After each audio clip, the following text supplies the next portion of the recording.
Baba Kama Daf Gimel. Bonjour, Shavuot Tov. Aujourd'hui, on va parler de deux sujets principaux. Le premier, c'est un sujet qui peut être en rapport avec l'introduction qu'on a donnée dans le shiur précédent. On va essayer de développer, de savoir l'ordre des Shisha Sidre Mishnah, Zraim, Moed, Nashim, Nezikim, Kochim et Taharot. Est-ce que tout le temps, dans toutes les générations, ils avaient l'habitude d'utiliser cet ordre, ou bien il y avait peut-être un autre ordre? Et surtout à propos de Seder Nezikim, qui peut-être était à la fin et pas au milieu. C'est dans les équipes qu'on commence maintenant. La deuxième partie du shiur sera sur l'interdiction générale d'être mazik. Donc le sujet principal de notre secret, c'est quelqu'un qui endommage l'argent de quelqu'un d'autre, ou bien mon argent qui endommage quelqu'un d'autre. Et la Gemara, elle ne parle pas clairement. Est-ce qu'il y a une interdiction de la Torah? Et si oui, quelle est la référence? Quelle est la source qui nous apprend qu'on n'a pas le droit d'endommager quelqu'un d'autre?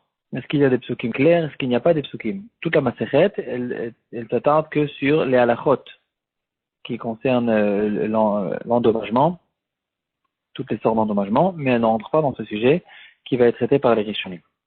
Donc on revient à notre premier sujet. On commence Mizrat Hashem Seder Nezikin, qui est le quatrième Seder de Shisha Sidre Mishnah. Et la Gemara dans la Masechet Shabbat, elle ramène un remez d'un pasuk dans Yeshayahu qui fait référence au Shisha Sidre Mishnah. Le pasuk il dit Vehaya emunat itecha chosen yeshuot chochmat vadaat. Et chaque mot de ce pasuk fait référence à un autre seder. Ceux qui veulent le voir facilement, dans les Gemarot et nouvelles Gemarot d'Oz Vada, alors dans la première page, là où il y a le char de la Masechet, alors ils ont mis là-bas ces psukim, ces mots sur les côtés. En tout cas, la Gemara elle fait la dracha, Emunat, c'est Seder Zraim, Itecha, donc Emunat c'est la Emunat de Seder Zraim, quelqu'un qui a besoin de labourer, il a besoin de la pluie, donc il lève ses yeux vers le ciel pour que la pluie descende. Itecha c'est les moments, c'est Seder Moed, Chosen c'est Seder Nashim, et Shuot c'est Seder Nezikin, Chochmat c'est Kodashim, et Dat c'est Seder Taharot. Donc d'après la dracha qu'on fait de ce pasuk, on a l'ordre de Shisha Sidre Mishnah, c'est exactement comme ce qu'on l'a nous, comme ce que nous on a l'habitude de le faire. Zraim, Moed, Nashim, Nezikim, Kochim, Tarot. Par contre, dans Tosfot Yom Tov, il ramène une autre dracha qui a été faite et qui se base sur des psukim dans Sefer Teilim. Les psukim qu'on dit tous les Shabbatot, Torah Hashem Temima Meshavat Nafesh, Edut Hashem Nemana Narkivat Peti. Il y a 6 psukim qui parle de la grandeur de la Torah, et en fonction de ces 6 psukim, en fait, ces 6 psukim, ils font référence au Shisha Sidre Mishnah, donc Torah Hashem Temimam Shevat Nafesh, c'est Seder Zraim, etc. Et d'après l'ordre de ces psukim, on devrait normalement mettre Seder Nezikin en dernier, parce que c'est Mishpete Hashem Yesharim, Emet Tzadko Echdav, et donc si on parle des Mishpatim, les Mishpatim c'est les Dinim Amonot qui font, en fait, c'est Seder Nezikin. Donc pourquoi, en fait, la question qui se pose, pourquoi dans le Teilim, on met Seder Nezikin à la fin, et dans Yeshayahu, on met le Seder Nezikin au milieu, comme on a l'habitude de le faire. Donc le Tosfot Yom Tov, il explique, le Tosfot Yom Tov se trouve dans un livre à lui, à part, qui s'appelle Kaf HaChaim apparemment. Je ne l'ai pas trouvé en tout cas dans le Tosfot Yom Tov qu'on a sur les Mishnayot. C'est censé être dans une introduction sur le Shisha Sidre Mishnah. Et en tout cas, il explique qu'il n'y a pas de contradiction entre ces deux psukim. Les psukim qui ont été écrits dans Teilim, donc qui a été écrit par David Ameler, ça a été écrit dans une période où tout le clan d'Israël se trouvait chacun dans la tranquillité, dans leur pays, chacun là où il était, là où il habitait, chacun sous sa maison, sous sa vigne. Et le pasuk de Yeshayahu, il fait référence à la période de la galoute. Et c'est pour ça que chez David Ameler, on met les halachot de Kochim et de Taharot au début. Parce que, au contraire, les disputes des Dinim Amonot, elles étaient plus rares.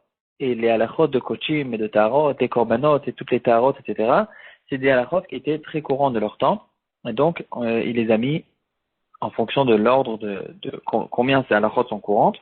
Et donc, l'ordre, au fait, des Shisha Sidrei Mishnah du temps de David Amelech, ils avaient l'habitude peut-être, en tout cas, David Amelech, il fait référence sous un autre ordre. Par contre, Ishaïa, on a vu qu'il parle du temps de la Galoute. Alors, il a repoussé les Kochim et Taharot à la fin.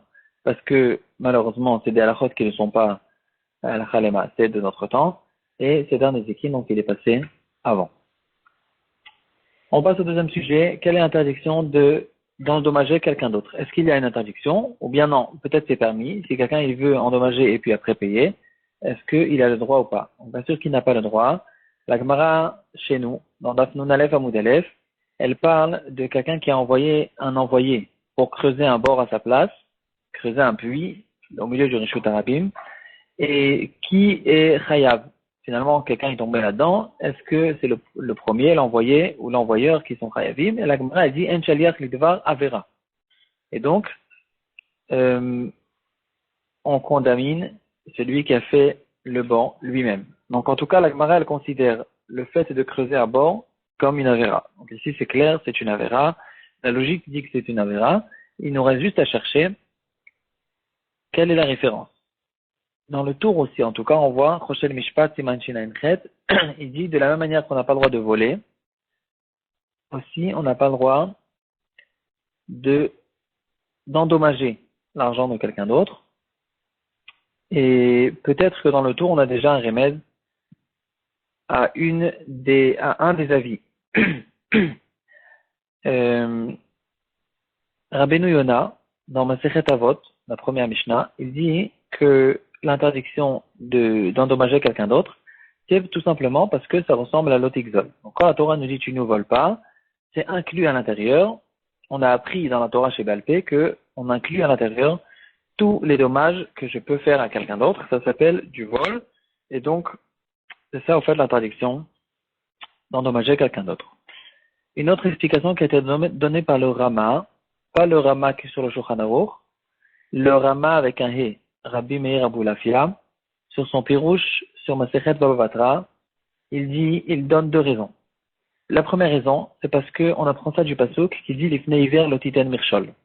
Et il dit, si je n'ai pas le droit, si déjà j'ai pas le droit de mettre une embûche devant un aveugle, alors, Kalvachomer, que je n'ai pas le droit de mettre un bord dans le Rishut Harabim, ou que je n'ai pas le droit donc d'endommager de n'importe quelle manière une autre personne. Un autre pasuk que ramène le Rama, c'est tout simplement le pasuk Ve'afta l'eracha kamocha. Et moi, j'aimerais pas qu'on m'endommage, donc je n'ai pas le droit d'endommager quelqu'un d'autre. Et une chose intéressante qui a été ramenée dans le Kilot Yaakov, il dit que la nafkamina qu'il y a entre les deux psukim que le Rama il ramène, il y a une grande nafkamina. En fait, donc le Rama il ramène le premier pasuk, c'est une avera négative, de ne pas mettre une embûche devant quelqu'un. La deuxième, c'est une avera positive, et la question, c'est si quelqu'un il endommage quelqu'un d'autre, bémézid, il fait exprès, il casse, il endommage l'argent de quelqu'un d'autre, est-ce qu'il a perdu sa cacheroute de pouvoir témoigner? Est-ce que c'est un témoin qui est encore cachère, ou bien il n'est pas cachère? Et là, il ramène un Rambam dans une Chotedout, qui dit que quelqu'un qui transgresse une mitzvah négative, donc une avera, il est devenu pasoul à Edout, s'il le fait exprès, bémézid. Par contre, si c'est une mitzvah positive, quelqu'un qui ne met pas les tefilines, il n'est pas encore pasoul à Edout. Et donc ici, ça dépendra des deux psukim que nous a donné le Rama. Si quelqu'un il endommage quelqu'un d'autre, est-ce qu'il est devenu pasoul à Edout ou pas? Ça dépend des deux psukim. Si c'est une mitzvah négative, il est pasoul. Si c'est une mitzvah positive, il est kasher. D'autres acronymes disent quelque chose d'intéressant. D'où on sait qu'on n'a pas le droit d'endommager quelqu'un d'autre. Ils disent on apprend ça de la mitzvah de Hashavat Aveda. Et on fait un Kalvachomer. Si déjà je dois sauver un objet qui appartient à quelqu'un d'autre et qui est déjà perdu, il est en train d'être perdu par quelqu'un d'autre. C'est pas moi qui est responsable. Et quand même la Torah elle me donne la responsabilité d'aller et de repérer le propriétaire pour le lui rendre. Kalvachomer, que je n'ai pas le droit de l'endommager et de lui perdre son objet. Voilà,